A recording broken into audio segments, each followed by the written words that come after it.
नमस्कार, आप देख रहे हैं हकीकत क्या है। मैं हूं आपके साथ प्रिया सिंह सोमवंशी। कार्यक्रम में आगे बढ़े उससे पहले एक बड़ी खबर आपको बता दें। अपने सोशल मीडिया अकाउंट से कंगना रनौत के खिलाफ आपत्तिजनक पोस्ट करने पर सुप्रिया श्रीनेत्र ने अब सफाई दी है। सुप्रिया ने कहा कि जो शख्स उनके सोशल मीडिया अकाउंट को ऑपरेट करता है उसने ये पोस्ट डाली है, अब उसे हटा लिया गया है। जो भी शख्स उन्हें जानता है वो ये भी जानता है कि एक महिला के खिलाफ वो इस तरह की पोस्ट नहीं करेंगी।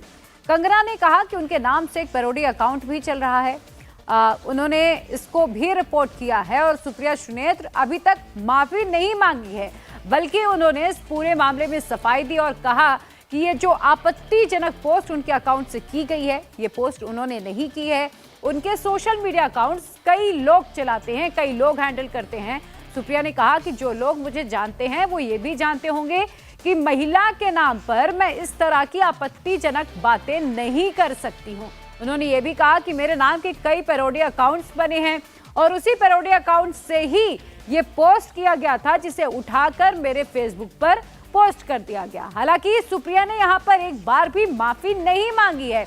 उन्होंने ये कहा कि मैंने ये ट्वीट किया ही नहीं है, ये जो पोस्ट है ये पोस्ट मैंने किया ही नहीं है, बल्कि मेरे अकाउंट से किसी और ने ये पोस्ट किया। और देखिए ये पूरा मामला गरमाता जा रहा है, बीजेपी से बड़ा मुद्दा बना रही है। बीजेपी के तमाम नेता इसको लेकर कांग्रेस को घेरे और ये कह रहे हैं कि सुप्रिया जिस तरीके की बातें कर रही हैं वो निचले स्तर की बातें हैं और ऐसे में कांग्रेस को सुप्रिया पर सख्त एक्शन लेने की जरूरत है। सुप्रिया श्रीनेत्र ने अपनी सफाई क्या दी है वो सुनिए। मेरे फेसबुक और इंस्टाग्राम अकाउंट का एक्सेस कई लोगों के पास है। उसमें से किसी एक व्यक्ति ने आज एक बेहद घृणित और आपत्तिजनक पोस्ट की। मुझे जैसे ही पता चला मैंने सर्वप्रथम उस पोस्ट को डिलीट किया, क्योंकि जो कोई भी मुझे जानता है वो अच्छी तरह से जानता है कि मैं कभी भी किसी भी महिला के खिलाफ व्यक्तिगत भद्दी और भोंदी टिप्पणी कर ही नहीं सकती हूं। मैं इसकी घोर विरोधी हूं। फिर मैंने जानना चाहा कि आखिर ये कैसे हुआ। तब पता चला कि ट्विटर पर मेरा नाम का दुरुपयोग करके एक पैरोडी अकाउंट चलाया जा रहा है, सुप्रिया पैरोडी के नाम से। वहीं पर ये ऑब्जेक्शनेबल पोस्ट हुआ और वहीं से किसी ने कॉपी पेस्ट करके मेरे फेसबुक और इंस्टा पे डाला। मैं ये पूरी तरह से जानने में जुटी हूं कि जिन लोगों के पास एक्सेस था उनमें से किसने ये घृणित काम किया। साथ ही मैंने इस पैरोडी अकाउंट को भी ट्विटर को रिपोर्ट किया, क्योंकि ये पहली बार नहीं हुआ है। पहले भी मेरे नाम का दुरुपयोग करके जो भूबहू सुप्रिया श्रीनेत्र का अकाउंट लगता है वहां से अनर्गल टिप्पणियां, भ्रमित बातें कही जाती हैं। मैंने सर्वप्रथम इसको ट्विटर को रिपोर्ट किया और इस अकाउंट को भी मैं बंद कराऊंगी, जैसे मैंने बाकियों को बंद कराया है। लेकिन मैं यहां पे बिल्कुल बोलना चाहती हूं कि मैं किसी भी सूरत में सार्वजनिक जीवन में भद्दी भोंडी व्यक्तिगत टिप्पणियों के खिलाफ हूं। न मैंने ऐसा कभी किया है और न मैं कर सकती हूं। विचारधारा की लड़ाई पुरजोर तरीके से, पूरी ईमानदारी से और पूरी मजबूती से लड़ने में मेरा यकीन है महिलाओं के खिलाफ मैं आपत्तिजनक शब्दों का प्रयोग ही नहीं कर सकती हूं। देखिए यहाँ पर सुप्रिया श्रीनेत्र ने भले ही अपनी सफाई दे दी हो, लेकिन इस पर बीजेपी नेता शहजाद पूनावाला ने ट्वीट करके सुप्रिया श्रीनेत्र पर निशाना साधा। इसके बाद उन्होंने रिएक्शन दिया। सुप्रिया श्रीनेत्र ने कहा कि ये कांग्रेस का चरित्र दिखाता है। सुप्रिया श्रीनेत्र को लेकर शहजाद पूनावाला ने ये बातें कही हैं और जमकर घेरा कांग्रेस को कि जिस तरह से सुप्रिया श्रीनेत्र इस तरह की अनर्गल बातें एक महिला को लेकर कर रही हैं वो अशोभनीय है और ऐसे में कांग्रेस को उन पर सख्त एक्शन लेने की जरूरत है। देखिए, कांग्रेस पार्टी और प्रियंका वाड्रा कहती है लड़की हूं, लड़ सकती हूं, परंतु कांग्रेस से ये पूछा जा रहा है तो लड़की हूं, क्या कांग्रेस से बच सकती हूं? क्योंकि कभी हम देखते हैं कि कांग्रेस के मंत्री कहते हैं बलात्कार होगा, लड़कों का प्रदेश है, मर्दों का प्रदेश है, कांग्रेस उसे टिकट देती है।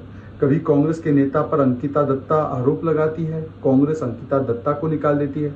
और आज सारी हदें पार करते हुए शक्ति के अपमान के बाद आज नारी शक्ति का अपमान करने से भी कांग्रेस पीछे नहीं हटी।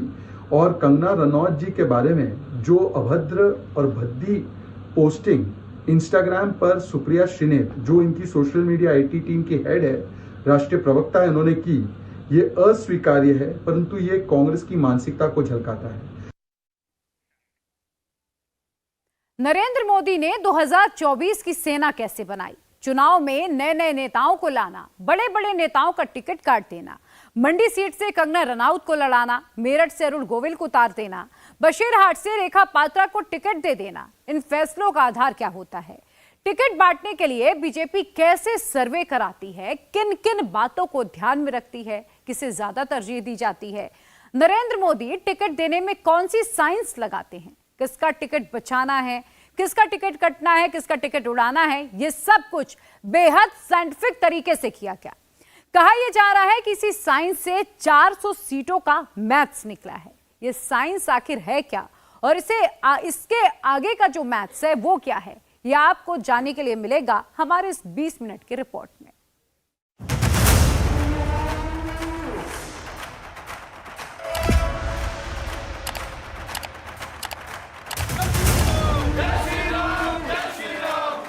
उखाड़ दिया।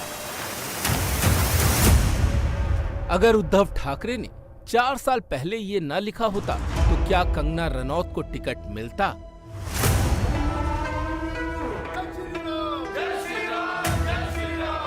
क्या टीवी वाले रामायण के राम अरुण कोविल का टिकट अयोध्या में फाइनल होता? दीप जला के दिवाली मेहमान। ऐसा कैसे हो गया कि नवीन जिंदल के बीजेपी में शामिल होते ही कुरुक्षेत्र से उनके नाम का टिकट अनाउंस हो गया?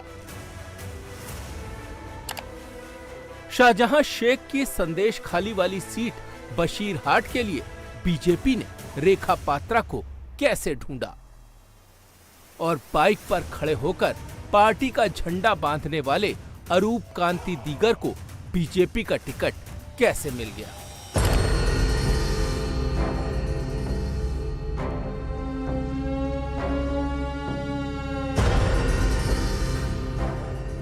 नरेंद्र मोदी जब टिकट फाइनल करने बैठते हैं तो क्या क्या देखते हैं?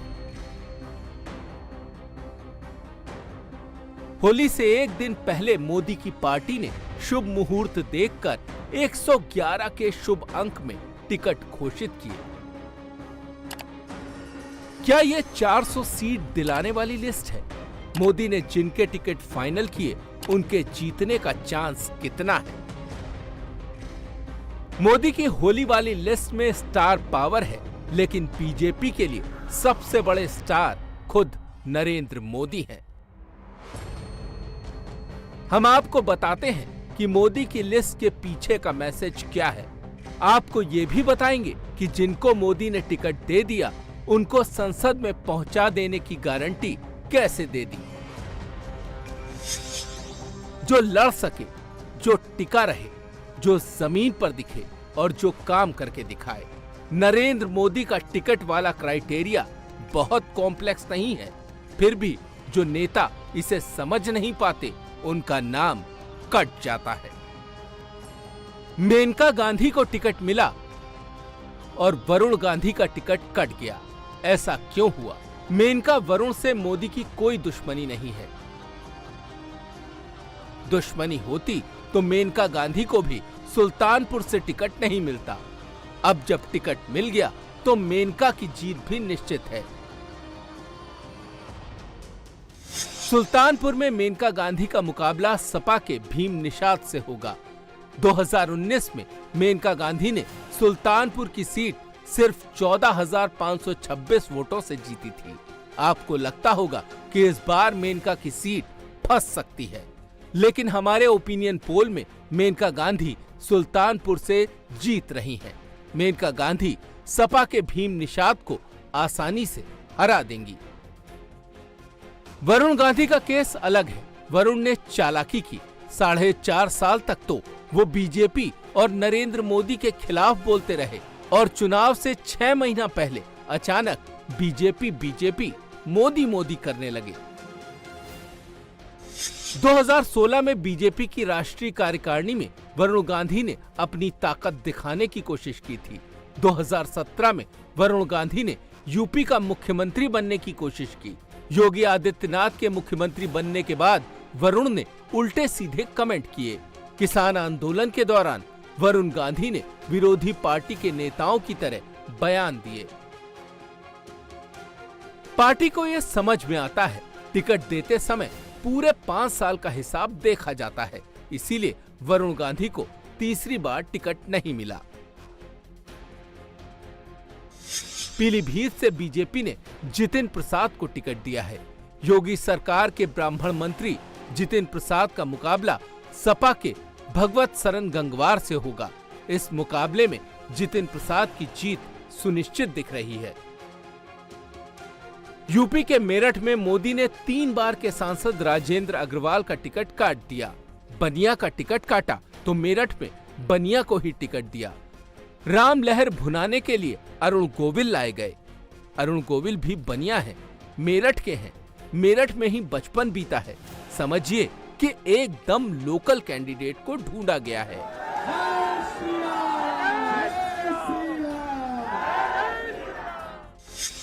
मेरठ में अरुण गोविल का मुकाबला सपा के भानु प्रताप सिंह से होगा। मेरठ की सीट टफ है। बसपा ने यहां वोट बांटे तो सीट फंसेगी, फिर भी जीत मोदी के कैंडिडेट को ही मिलेगी। प्री इलेक्शन ओपिनियन पोल में मेरठ सीट से अरुण गोविल ही जीत रहे हैं। बनिया कम्युनिटी को खुश करने के लिए गाजियाबाद में भी बनिया को टिकट दिया गया है। जनरल वीके सिंह के खिलाफ एंटी इनकम्बेंसी दिख रही थी, इसलिए उनका टिकट कट गया। गाजियाबाद बीजेपी के लिए सेफ सीट है। अतुल गर्ग के खिलाफ यहां कांग्रेस का कैंडिडेट होगा। कांग्रेस ने अभी यूपी में टिकट नहीं बांटे हैं। कांग्रेस टिकट बांट भी दे तो गाजियाबाद में उसके लिए कोई चांस नहीं है। प्री इलेक्शन ओपिनियन पोल में गाजियाबाद की सीट बीजेपी को ही मिल रही है।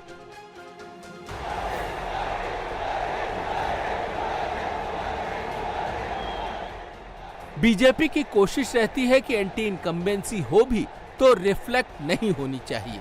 अगर किसी सांसद से जनता की नाराजगी है तो उसका बोझ नरेंद्र मोदी और पार्टी का केंद्रीय नेतृत्व नहीं उठाएगा।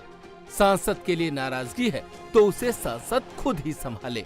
नहीं संभाल सकते तो दूसरे कैंडिडेट के लिए रास्ता खाली करें। बरेली से 8 बार के सांसद संतोष गंगवार का टिकट काटकर बीजेपी ने छत्रपाल सिंह गंगवार को टिकट दिया। संतोष गंगवार वाजपेयी सरकार में मंत्री रह चुके हैं, फिर भी टिकट कट गया। छत्रपाल सिंह गंगवार का मुकाबला सपा के प्रवीण सिंह ऐरन से होगा। इस सीट पर मुस्लिम और गंगवार वोटर्स का दबदबा रहता है। बीजेपी ने गंगवार की जगह गंगवार को टिकट दिया है। ओपिनियन पोल के मुताबिक ये सीट बीजेपी जीत रही है, यानी छत्रपाल सिंह गंगवार का लोकसभा पहुंचना करीब करीब तय समझिए। मोदी जब टिकट फाइनल करने बैठे तो कानपुर में भी बदलाव किया। मौजूदा बीजेपी सांसद सत्यदेव पचौरी का टिकट काट दिया और एक न्यूकमर रमेश अवस्थी को टिकट दे दिया। ऐसा क्यों किया गया? दरअसल कानपुर में बीजेपी के 2 गुट चलते हैं, एक सत्यदेव पचौरी का गुट और दूसरे यूपी विधानसभा स्पीकर सतीश महाना का गुट।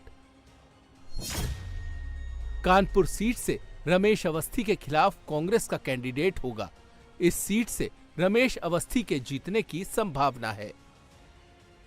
अखिलेश यादव ने अपने चाचा को बदायूं का टिकट दिया है। बदायूं की सीट MY समीकरण वाली सीट है। यादव और मुस्लिम वोटर यहां सबसे ज्यादा असरदार है, लेकिन बीजेपी ने शिवपाल सिंह यादव की ये सीट फंसा दी है।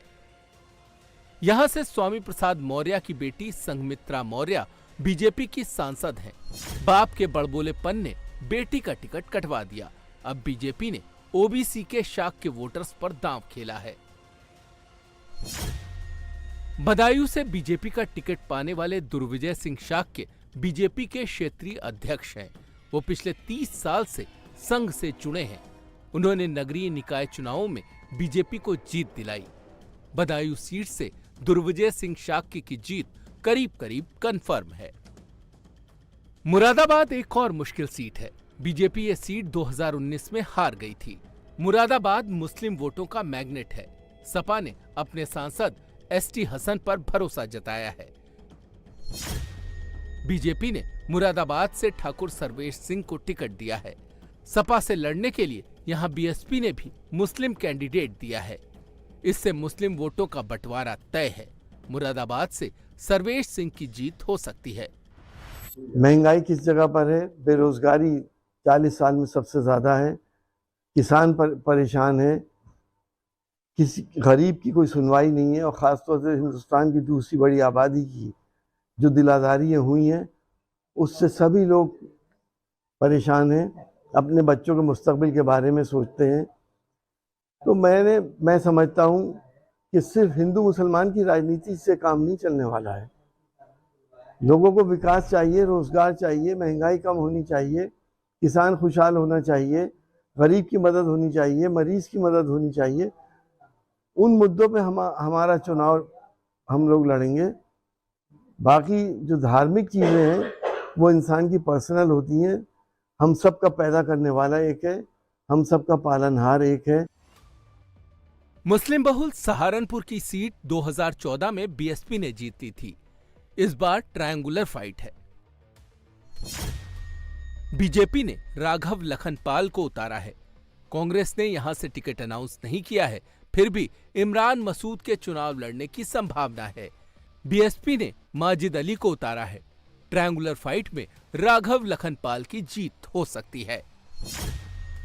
मुस्लिम वोटों का बंटवारा ही अलीगढ़ में बीजेपी को जीत दिलाता है। बीजेपी ने यहां अपने 2 बार के सांसद सतीश गौतम पर तीसरी बार भरोसा किया है। सपा ने यहां जाट कैंडिडेट दिया है। ओपिनियन पोल में सतीश गौतम आगे दिख रहे हैं और वो जीत की हैट्रिक मार सकते हैं। कंगना रनौत फिर से हेडलाइन में है। इस बार उनको चर्चा में लाने वाली कोई और नहीं बल्कि कांग्रेस की प्रवक्ता और मीडिया इंचार्ज सुप्रिया श्रीनेत हैं। सुप्रिया श्रीनेत ने अपने इंस्टाग्राम अकाउंट में कंगना के बारे में एक भद्दा कमेंट किया और ट्रोल होने पर उसे डिलीट कर दिया। मेरे फेसबुक और इंस्टाग्राम अकाउंट का एक्सेस कई लोगों के पास है। उसमें से किसी एक व्यक्ति ने आज एक बेहद घृणित और आपत्तिजनक पोस्ट की। मुझे जैसे ही पता चला मैंने सर्वप्रथम उस पोस्ट को डिलीट किया, क्योंकि जो कोई भी मुझे जानता है वो अच्छी तरह से जानता है कि मैं कभी भी किसी भी महिला के खिलाफ व्यक्तिगत भद्दी और भोंदी टिप्पणी कर ही नहीं सकती हूं। मैं इसकी घोर विरोधी हूं। फिर मैंने जानना चाहा कि आखिर ये कैसे हुआ। तब पता चला कि ट्विटर पर मेरा नाम का दुरुपयोग करके एक पैरोडी अकाउंट चलाया जा रहा है, सुप्रिया पैरोडी के नाम से।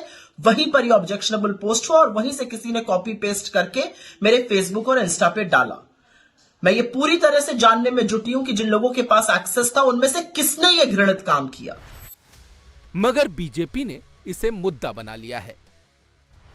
आज सारी हदें पार करते हुए शक्ति के अपमान के बाद आज नारी शक्ति का अपमान करने से भी कांग्रेस पीछे नहीं हटी और कंगना रनौत जी के बारे में जो अभद्र और भद्दी पोस्टिंग इंस्टाग्राम पर सुप्रिया श्रीनेत, जो इनकी सोशल मीडिया आईटी टीम की हेड है, राष्ट्रीय प्रवक्ता है, उन्होंने की, ये अस्वीकार्य है, परंतु ये कांग्रेस की मानसिकता को झलकाता है। कंगना रनौत के तेवर भी आक्रामक हो गए हैं। ये सब तब हो रहा है जबकि एक दिन पहले ही बीजेपी ने कंगना रनौत को हिमाचल प्रदेश की मंडी सीट से टिकट दिया है। कंगना को सिलेक्ट करते समय उनकी पॉपुलैरिटी देखी गई। हिमाचल प्रदेश, खासतौर पर मंडी के साथ उनका जुड़ाव देखा गया और कंगना की राष्ट्रवादी सोच को भी ध्यान में रखा गया। मंडी में कंगना इफेक्ट ये है कि कांग्रेस की मौजूदा सांसद प्रतिभा सिंह ने मंडी सीट से चुनाव लड़ने से मना कर दिया है। वो तो भाजपा का फैसला था कि उनको चुनाव में उन्होंने उतारना था, तो हमें खुशी है कि उनको भी मौका मिला है। हालांकि वो सेलिब्रिटी है, बट एकदम से राजनीति में आकर कैसी भूमिका निभाती है वो देखने वाली बात है। और जहाँ तक मेरा सवाल है, आपको मैं पहले ही अपनी इच्छा व्यक्त कर चुकी है। ये बात मैंने हाईकमांड के सामने भी रखी है। अब हालात को बदलते हुए देखकर हाईकमांड क्या उस पर फैसला करती है, क्या उनका हुक्म होता है, उसका हम पालन करेंगे। अब आपको मंडी सीट का ओपिनियन पोल दिखाते हैं। मंडी सीट से कंगना रनौत की जीत कंफर्म है। यहाँ से प्रतिभा सिंह लड़े या ना लड़े, मंडी सीट से कंगना को कोई नहीं हरा सकता। देखिए, हम लोगों का जो प्रयास है वो ये नहीं है कि हम किसी से उलझें या किसी को नीचा दिखाएं या किसी को ऊपर दिखाएं, ऐसा प्रयास नहीं है। हमारा एक लक्ष्य है और हमारा जो लक्ष्य है वो ये है कि मोदी जी का जो विजन है, जो भारत के लिए जो विजन है, हम उनकी सेना है। जय श्री राम का लक्ष्य था और उनकी हनुमान जी की जो सेना थी, हम वो सेना है। अब हमारे रास्ते में जो भी आएगा उसको हम जला डालेंगे। हमारी जो लीडरशिप है उनकी बहुत ज़्यादा अपेक्षा है हम लोगों से। हम लोगों का सिर्फ जीत जाना ही बहुत नहीं होगा। तो हम लोग बहुत ही मेहनत करेंगे और मुझे आप लोग बताएंगे कि क्या करना है।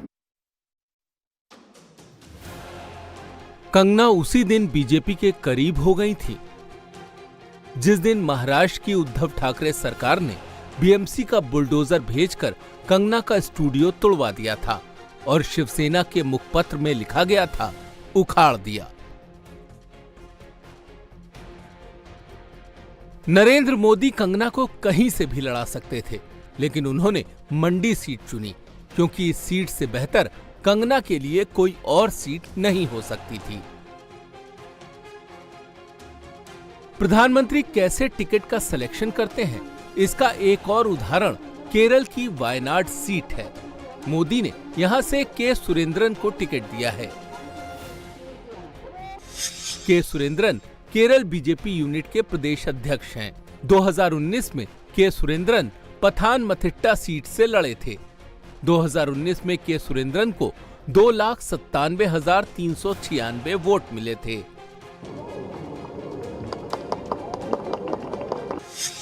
वायनाड में 57% मुस्लिम वोटर हैं, इसीलिए कांग्रेस उसे राहुल गांधी के लिए सेफ सीट समझती है। सीपीआई ने यहां से एनी राजा को उतार रखा है, ऐसे में मुस्लिम वोट बट सकता है। फिलहाल यहां राहुल गांधी लीड कर रहे हैं, लेकिन मुस्लिम वोट बटा तो रिजल्ट बदल भी सकता है। हरियाणा की कुरुक्षेत्र सीट से बीजेपी के टिकट पर उतारे गए नवीन जिंदल का केस बिल्कुल अलग है। नवीन जिंदल रिसोर्स वाले कैंडिडेट हैं, लंबे वक्त तक कांग्रेस में रहे हैं, लेकिन वहां उन्हें कोई फ्यूचर नहीं दिख रहा था। कुरुक्षेत्र की सीट कांग्रेस ने आम आदमी पार्टी को दे दी है। नवीन जिंदल का मुकाबला आम आदमी पार्टी के सुशील गुप्ता से होगा। ये वही सुशील गुप्ता हैं जिनको आपने सबसे पहले राज्यसभा भेजा था। कुरुक्षेत्र की इस लड़ाई में नवीन जिंदल जीतते हुए दिख रहे हैं। अब आपको ले चलते हैं बिहार, जहां बीजेपी ने अपने कोटे की 17 में से 17 सीटें एक साथ अनाउंस कर दी हैं।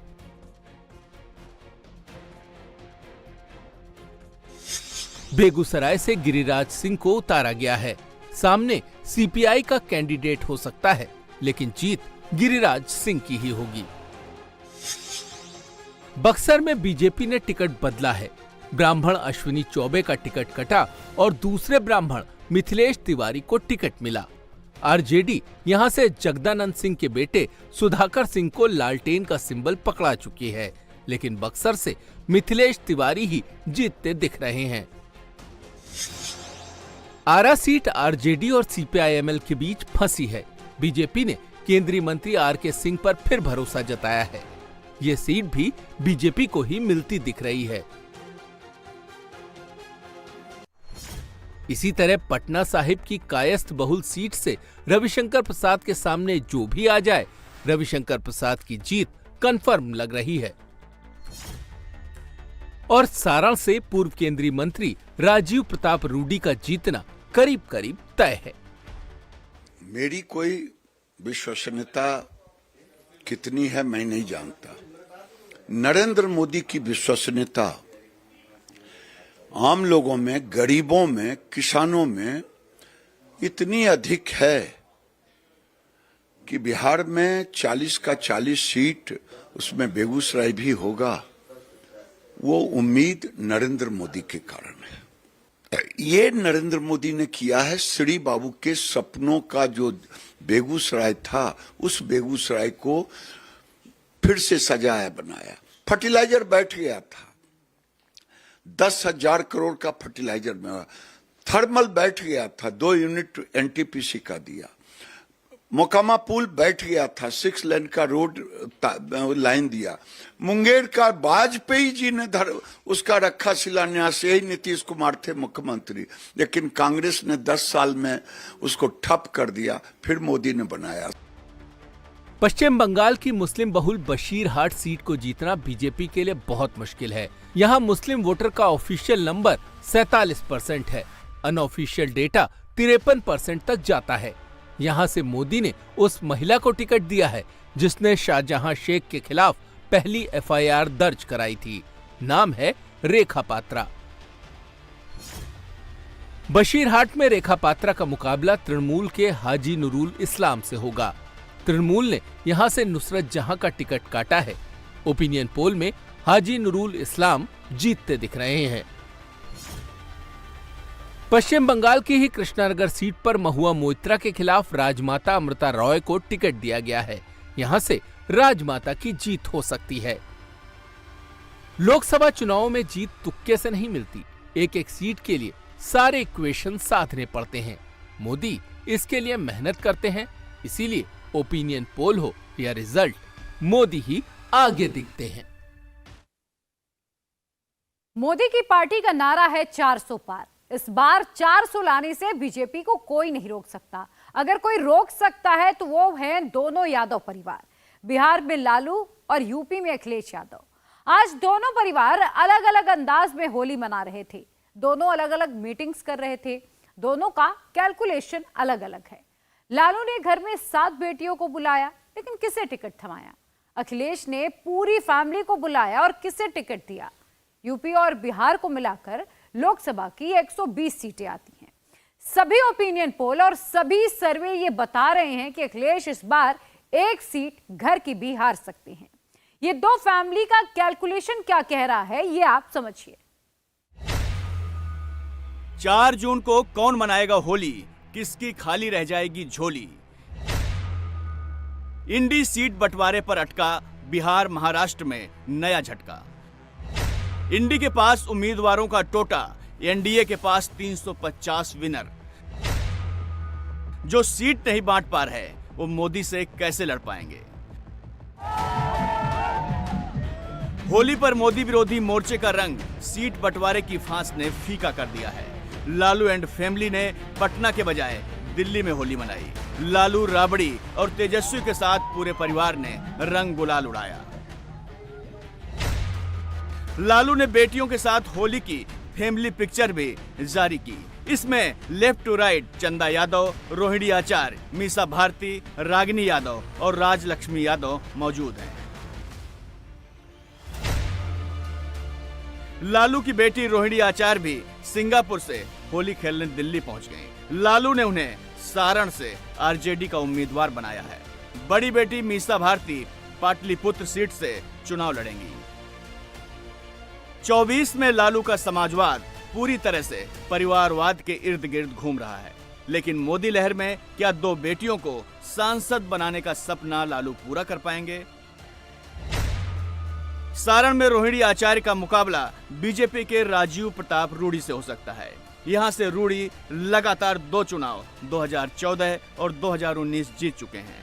पाटलिपुत्र सीट पर मीसा भारती की टक्कर रामकृपाल यादव से होगी। रामकृपाल 2014 और 2019 में लगातार 2 चुनाव जीत चुके हैं। इस बार जीते तो हैट्रिक होगी। सारण में 2014 में राबड़ी देवी हारी थी, तो बेटी रोहिणी आचार्य को किस गणित से लालू जिताने का ख्वाब देख रहे हैं? सारण में यादव 25%, राजपूत 23%, वैश्य 20%, मुस्लिम 13% और दलित 12% हैं। लालू मुसलमान और यादव वोट के सहारे रोहिणी को सारण से संसद पहुंचाना चाहते हैं। सारण में लालू का मुस्लिम 13%, यादव 25% मिलकर कुल 38% का वोट बैंक बनता है, जबकि बीजेपी के राजपूत 23%, वैश्य 20% मिलकर 43% हो जाते हैं। अगर चिराग पासवान के दलित वोट बैंक को भी जोड़ लिया जाए तो 55% का सॉलिड वोट बैंक बन जाता है। 2019 में बीजेपी को यहां 51% से ज्यादा वोट मिले थे। 2019 में भी सारण में लालू यादव दलित वोट का जुगाड़ नहीं सेट कर पाए थे। इस बार भी चिराग पर डोरे डाल रहे थे, लेकिन बात नहीं बनी। ऐसे में सारण में लालू फैमिली की हैप्पी होली का चांस बहुत कम है। हैप्पी होली, हैप्पी होली आप सबको। तो होली का आप सब लोगों को शुभकामनाएं है। पाटलिपुत्र में मीसा भारती यादव वर्सेस यादव की लड़ाई में फंसी हुई हैं। मुकाबला एक बार फिर रामकृपाल यादव से है। लालू परिवार यहां से लगातार 3 चुनाव हार चुका है। 2019 में मीसा भारती करीब 39,000 वोट से हारी। 2014 में मीसा भारती करीब 41,000 वोट से हारी। 2009 में खुद लालू यादव करीब 24,000 से हार गए थे। पाटलिपुत्र भले ही यादव बाहुल्य सीट है, लेकिन जीत हार कुर्मी और भूमिहार मतदाताओं पर निर्भर है। पाटलिपुत्र सीट पर यादव 5 लाख, कुर्मी 4 लाख और भूमिहार 3 लाख हैं। नीतीश के एनडीए में आने के बाद यहां मीसा भारती हार की हैट्रिक बना सकती हैं। उनके लिए जीत बहुत दूर दिख रही है। कुर्मी और भूमिहार वोट का बड़ा चंक बीजेपी के साथ है। रामकृपाल यादव को लालू यादव के वोट बैंक का चंक मिलना भी तय है। लालू परिवार के लिए तीसरा टेंशन कांग्रेस के साथ सीट शेयरिंग झगड़ा है, जो सुलझने के बजाय उलझता जा रहा है। देश की राजनीति में 2 यादव परिवारों का बोलबाला रहा है, एक लालू और दूसरा मुलायम। होली पर मुलायम का परिवार सैफई में जुटा। मतदाताओं को मैसेज देने के लिए पूरा परिवार एक फ्रेम में आया। शिवपाल, रामगोपाल, अखिलेश, धर्मेंद्र, डिंपल सब ने साथ मिलकर होली खेली। अखिलेश ने परिवारवाद पर वो बात कह दी जो विरोधी कहते हैं, तो सैफई खानदान को मिर्ची लग जाती है। लोग तमाम सवाल उठा रहे हैं परिवार वाले। इस बार हमने भी रिकॉर्ड तोड़ दिया, परिवार वालों को टिकट दे दी सर। और रिकॉर्ड इसलिए भी तोड़ लिया कि बीजेपी वाले न जाने क्या क्या कहते हैं। हम उन बीजेपी वालों को कहेंगे इस होली के त्योहार पर उससे कहेंगे कि वो भी संकल्प लें कि किसी परिवार वाले को वो टिकट नहीं देंगे और किसी परिवार वाले से वो वोट मांगने नहीं जाएंगे। अखिलेश ने कैसे परिवार का ख्याल रखा, ये बात आपको टिकट बंटवारे से समझ में आ जाएगी। मैनपुरी से पत्नी डिंपल यादव मैदान में हैं। आजमगढ़ से चचेरे भाई धर्मेंद्र यादव कैंडिडेट हैं। बदायूं से चाचा शिवपाल ताल ठोक रहे हैं। फिरोजाबाद से एक और चचेरे भाई अक्षय यादव को उतारा है। अखिलेश के खुद कन्नौज से उतरने की अटकलें तेज हैं। समाजवादी पार्टी ने 2014 और 2019 में 5 सीट जीती थी। 2024 में भी अखिलेश का फोकस इन्हीं 5 सीटों को बचाने का है। अखिलेश के लिए चुनाव जीतने से ज्यादा बड़ा सवाल परिवार की सीटें जीतने का है। लेकिन भरोसा इस बात का नहीं है कि बाकी यादव परिवार के पीछे उसी ताकत से खड़े होंगे जिस ताकत से मुलायम के जमाने में हुआ करते थे। 24 का केवल चुनाव लोकसभा का नहीं है, बल्कि हमारे आपके भविष्य का भी चुनाव है। अखिलेश का कॉन्फिडेंस इसी बात से हिला हुआ है कि अब यादव वोट बैंक भी टूट रहा है। सैफई, जो इटावा लोकसभा का हिस्सा है, जिस पते पर अखिलेश यादव का वोटर कार्ड बना हुआ है, वहां समाजवादी पार्टी 2014 में भी हारी और 2019 में भी हारी। दोनों बार बीजेपी ने चुनाव जीता। इसीलिए सैफई के फैमिली होली मिलन में डिंपल ने मुलायम सिंह यादव की बात की और मतदाताओं को फिर से उसी तरह एकजुट होने को कहा जैसे मुलायम के जमाने में परिवार का साथ देते थे। जो नेताजी की विचारधारा है, जिसकी जो सैफई से तो अंकुरित हुई और पूरी मैनपुरी में फैली और आसपास के पूरे क्षेत्रों में फैली, चाहे वो एटा हो, चाहे फर्रुखाबाद हो, चाहे इटावा हो, चाहे कन्नौज हो, तो मुझे पूरा भरोसा है कि अब नेताजी की विचारधारा को आप सब लोग आगे बढ़ाने का काम करेंगे। तो क्या अब यादव परिवार का जादू अपने ही इलाके में अपनी ही जात के मतदाताओं पर नहीं चल रहा है? यादव अब विकल्प तलाश रहे हैं। 2019 में फिरोजाबाद में अक्षय यादव की हार हुई और बदायूं में धर्मेंद्र यादव की हार क्या इसी का नतीजा है? क्या 2024 में मैनपुरी में डिंपल, आजमगढ़ में धर्मेंद्र यादव और बदायूं में शिवपाल को हारने का डर सता रहा है? इटावा से लेकर के, मैनपुरी से लेकर के, फिरोजाबाद से लेकर के, कन्नौज से लेकर के सभी सीटों पर यहाँ जीत होना चाहिए। शिवपाल चच्चा इस बार जीत पाएंगे या गच्चा खा जाएंगे? बदायूं में बीजेपी ने संघमित्रा मौर्य का टिकट काटकर शिवपाल के सामने दुर्विजय सिंह साख को उतारा है। शिवपाल की पूरी उम्मीदें यादव और मुस्लिम फैक्टर पर टिकी हैं। बदायूं में यादव 4 लाख, मुस्लिम 3.5 लाख, गैर यादव ओबीसी 2.5 लाख, वैश्य प्लस ब्राह्मण 2.5 लाख, दलित 1.25 लाख हैं। सैफई परिवार यहाँ मुस्लिम यादव वोट के सहारे है। अगर मायावती ने मुस्लिम या यादव कैंडिडेट उतार दिया तो शिवपाल के लिए जीतना नामुमकिन हो जाएगा। आप लोगों को केवल होली की खुशी के साथ साथ अब केवल चुनाव में लगना है, और ऐसे अगर शोर मचाते रहे, किसी की बात नहीं सुनोगे तो फिर सफलता नहीं प्राप्त करोगे, गंभीर हो जाओ। ये 2024 के चुनाव में गंभीर हो जाइए और अपना जितनी भी जिम्मेदारी दी जाए उस जिम्मेदारी को निभाना। कुछ भी करना पड़े, सभी को मनाना पड़े तो मनाना, और 90% और 95% अगर आप उन्हें अपना वोट डाल दिया तो फिर भारतीय जनता पार्टी उत्तर प्रदेश से हट जाएगी। अखिलेश ने फिरोजाबाद सीट पर अपने एक और चाचा राम गोपाल यादव के बेटे अक्षय यादव को उतारा है।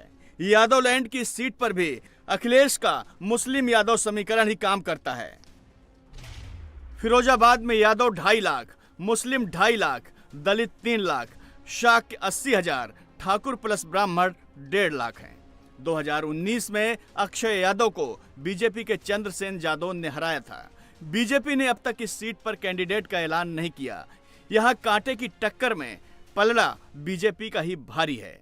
मैनपुरी के बाद कन्नौज को मुलायम खानदान का सबसे मजबूत गढ़ माना जाता है, लेकिन अखिलेश अब तक खुलकर इस बात का ऐलान नहीं कर पाए हैं कि वो मैदान में आएंगे ही आएंगे। वजह क्या है? कन्नौज में अखिलेश को हार का डर क्यों सता रहा है?